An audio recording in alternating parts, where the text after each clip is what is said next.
Materinski dan je mednarodni praznik. Temelj je zanj leta 1907 postavila Američanka Anna Jarvis, ko je pred cerkvijo razdelila nageljne v spomin na svojo pokojno mamo. Ob tem si je želela, da bi politiki uzakonili poseben praznik namenjen materam.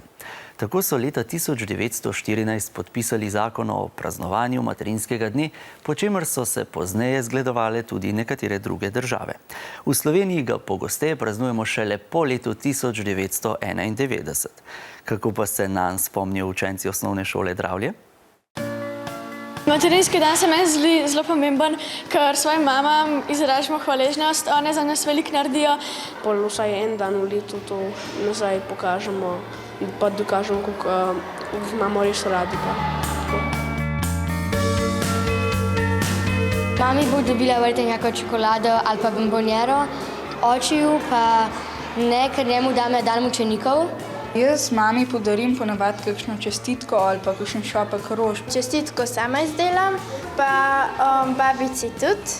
Probam biti malo bolj pridna, pa kaj več pospravam ali kaj tasga.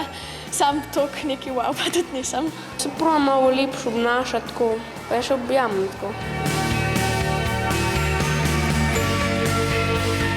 Mami, rada te imam in ne bi te zamenjala za nobenega drugega. Hvala mami za vse to, kar si naredila zame.